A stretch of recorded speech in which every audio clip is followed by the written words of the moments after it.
Halo, selamat pagi semuanya. Apa kabar? Semoga selalu sehat dan selalu murah rezeki ya. Amin. Oke teman-teman, di video kali ini saya akan menjelaskan cara setting indikator ya. Dan video sebelumnya saya sudah menjelaskan cara setting indikator RSI 14 ya. Jadi bagi teman-teman yang belum menonton, silahkan ditonton terlebih dahulu supaya paham ya. Dan khusus di video ini saya akan sharing tentang Bollinger Band periode 20, bagaimana cara settingnya dan bagaimana cara membacanya ya teman-teman. Oke, dan yang ini adalah RSI 14. Videonya sudah tayang kemarin. Sekarang kita setting di Bollinger Band periode 20 ya. Klik di tombol ini teman-teman, yang saya lingkari itu. Kita klik, kemudian klik tambah perkakas. Nah, di sini kita pilih yang Bollinger Band ya. Ini ada indikator, kita pilih yang Bollinger Band ini. Nih. Oke, nah di sini sudah otomatis teman-teman. Ini adalah Bollinger Band yang paling dasar ya, yaitu periode 20 di deviasi 2 ya. Bagi teman-teman yang indikatornya masih belum di angka 20, harus disetting terlebih dahulu, tinggal diklik. Nah, di sini nanti diubah di angka 20 dan deviasinya diubah di angka 2 ya. Seperti itu teman-teman. Oke, jadi tampilannya akan seperti ini teman-teman. Ya. Jadi teman-teman fokus di indikator yang ini ya. Indikator yang garis 3 ini namanya Bollinger Band periode 20, sedangkan yang ini adalah RSI 14 ya. Teman-teman fokus yang indikator yang atas ya, atau yang RSI nya akan saya hapus terlebih dahulu. Nah, seperti ini tampilannya ya. Jadi untuk teman-teman yang menonton video ini, kita sama-sama sambil belajar ya. Oke, kemudian time frame-nya kita setting di 1 menit, dan ini juga kita setting 1 menit terlebih dahulu. Kita sambil menjelaskan langsung praktek ya teman-teman. Kita praktek 75.000. Nah ini ya. Oke, jadi kegunaan indikator Bollinger Band itu adalah sama teman-teman, untuk mengetahui pergerakan candle, atau untuk mengetahui bahwa candle itu sedang berada di area mana. Misalnya saya akan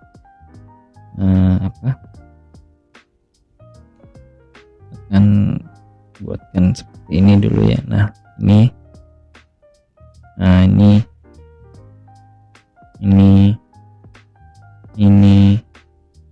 nah teman-teman, ini berarti candlenya menyentuh di garis paling bawah ini dengan keadaan tertentu ya teman-teman. Misalnya dia membentuk garis flat seperti ini ya, membentuk garis flat seperti ini. Nah ini bisa teman-teman kita baca, ketika candlenya menyentuh di garis paling bawah, maka itu artinya bahwa dia sudah menyentuh di harga terendah. Secara analisa teknikalnya, ketika sudah menyentuh di harga terendah, maka candle akan mengalami kenaikan kembali. Nih, naik. Maka kita pun akan open posisi naik. Begitu juga sebaliknya, ketika candle sudah menyentuh di garis paling atas, itu menandakan bahwa pergerakan harga sudah menyentuh di harga tertinggi. Secara analisa teknikalnya, candle akan mengalami turun kembali, maka kita pun open posisi turun. Nah gitu ya teman-teman. ini contohnya. Nah, lihat, ini kan menyentuh di garis paling atas kan, candlenya pun turun tuh. Nah itu ya. Oke, kita agak telat ya, kita open posisi turun ya. Dan di sini kita harus yakin teman-teman ya, jangan ragu-ragu. Kita harus mengetahui fungsinya terlebih dahulu teman-teman. Kalau misalnya loss ya loss, kalau misalnya profit ya profit. Nah kalau misalnya loss, kemana arah kompensasinya? Arah kompensasinya kita searah teman-teman, searah, artinya ya tetap kompensasi turun gitu ya, kecuali candlenya sudah menyentuh di garis paling bawah ini lagi. Kita jangan kompensasi turun teman-teman, tapi kita analisa ulang lagi gitu ya.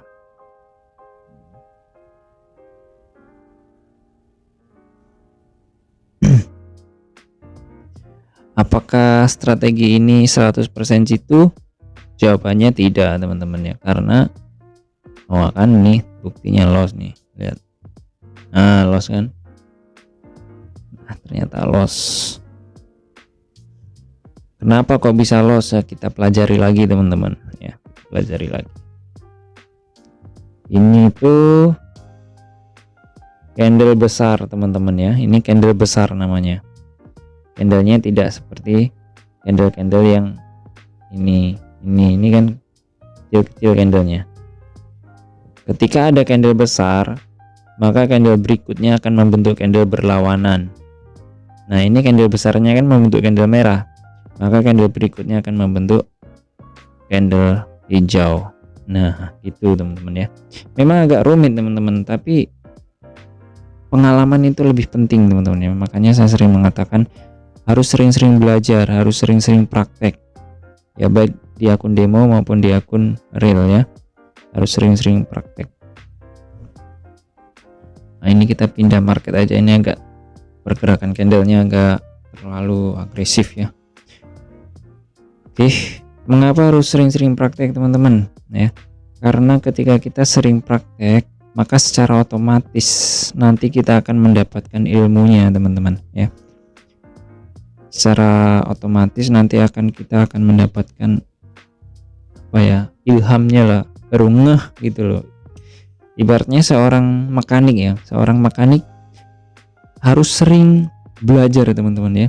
Hari ini belajar kerusakan mesin piston misalnya, besok lagi belajar ini, jadi semua dia menguasai semuanya teman-teman ya. Ketika ada orang datang memperbaiki motornya, dia langsung tahu gitu ya. Begitu juga dengan trading teman-teman, kita harus sering belajar, sering ini saya coba open posisi naik, sering praktek ya. Jadi ketika kita trading, kita tahu feelingnya kemana ya, instingnya kemana gitu ya. Kalau candle melewati garis ini bakalan kemana lagi, biasanya seperti itu teman-teman gitu ya.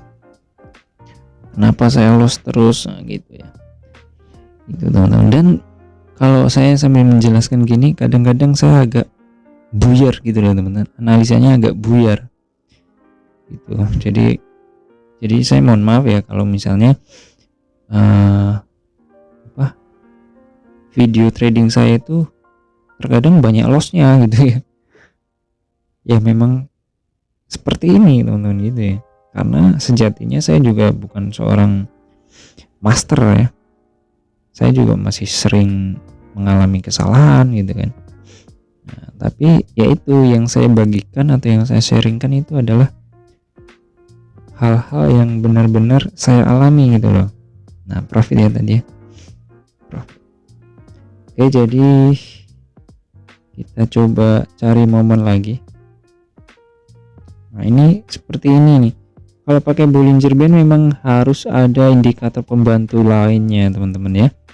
Makanya saya menggunakan 3 indikator, ada Bollinger Band, ada fraktal, dan ada RSI gitu teman. Semua itu berkorelasi gitu ya. Oke, kita cari momen lain lagi ya, momen yang benar-benar tepat. Nah ini teman-teman. Ini ya, habis ini saya pastikan akan open posisi turun. Kita tambah lagi ya, 300.000 ya. Kita pastikan waktunya 00.201 baru open turun ya. Set. Sedikit kena seret teman-teman. Candlenya lompat ya. Ini kalau teman-teman perhatikan, candlenya agak lompat sedikit. Nih, ada jeda di sini. Nah, udah lompatan ya. Ini saya open posisi turun ya teman-teman. Saya pastikan ya. Ini apa? Ada ilmunya ini teman-teman. Nggak sembarangan, nggak asal-asalan ya. Ini teman-teman lihat di jam 6:12 di market Asia Composite Index. Ya. Oke. Ini nanti akan saya jelaskan teman-teman. Pasti akan saya jelaskan. Teman-teman. Kita lihat hasilnya pasti profit nih. Tuh. Nah, sesuai dengan yang saya jelaskan tadi di awal, teman-teman, ketika candlenya sudah berada di area nih, di area garis paling bawah ini, berarti ini candlenya sudah berada di harga terendah teman-teman. Secara analisa teknikalnya, ketika sudah berada terendah, candle akan mulai merangkak naik, set ya. Maka kita pun open posisi naik teman-teman ya. Candlenya naik, kita open posisi naik, jangan kita open posisi turun gitu ya. Begitu juga ini di area ini candlenya menyentuh di garis paling atas dan grafiknya pun mengalami lengkung gini ya, alias mengalami lurus lah istilahnya. Analisanya candlenya akan turun, setnya kita pun open posisi turun. Ini di area ini tadi profit kan. Nah itu teman, makanya kita harus yakin teman-teman, harus yakin dengan analisa kita, harus yakin dengan ilmu yang kita miliki, terutama harus yakin dengan pengalaman kita sendiri teman-teman ya, karena pengalaman kita adalah guru terbaik. Kalau penjelasan saya ini hanya dijadikan sebagai pemahaman aja teman-teman ya, jadikan pemahaman dan pengetahuan aja gitu ya, tapi yang lebih penting adalah pengalaman kalian ya, insting kalian tuh harus tajam. Tuh ada cicak berbunyi itu. Nah, gitu ya teman-teman ya. Jadi untuk penjelasan Bollinger Band semoga bisa dimengerti dan dipahami ya. Untuk trading follow the trend itu pakai Bollinger Band teman-teman. Teman-teman bisa lihat di area ini, kita bikin garis seperti ini ya kan. Set. Ini titik terendahnya, ini titik terendah, titik teratas, titik teratas ya kan teman-teman. Perhatikan ketika sudah menyentuh di garis atas dia akan turun candlenya kan, ketika menyentuh di garis bawah candlenya akan naik. Nah seperti itu aja teman-teman analisanya, simpel dan mudah kan ya enggak. Nah sebenarnya sesimpel ini teman-teman, cuman nggak sesimpel ini juga. Kalau teman-teman nggak pernah praktek ya teman-teman nggak akan bisa memahaminya. Praktekkan dulu di akun demo teman-teman ya, karena di Olimtrade ini ada akun demo, jadi teman-teman praktekkan. Kalau bisa teman-teman menggunakan 2 HP, yang satu di akun demo, yang satunya di akun real ya. Biarpun akun realnya saldonya cuman 150.000, nggak masalah teman-teman, jadikan pelajaran, jadikan sebagai bahan untuk belajar. Open posisi di angka 15.000 kan bisa. Nah tuh 15.000 bisa teman-teman itu ya. Jadi open posisi saya hari ini ya alhamdulillah profit ya. Di video ini profit, kemarin juga profit. Ini yang loss nih di video RSI 14 kemarin teman-teman. Di RSI 14 kemarin saya loss. Videonya ada ya, sebelum ini ada. Teman-teman bisa tonton. Oke. Saya rasa cukup sampai di sini. Kalau ada penjelasan yang kurang ataupun kurang dipahami, silakan bertanya di kolom komentar. Oke. Terima kasih. Sampai ketemu di trading saya selanjutnya. Salam sukses. Golden Moment Live.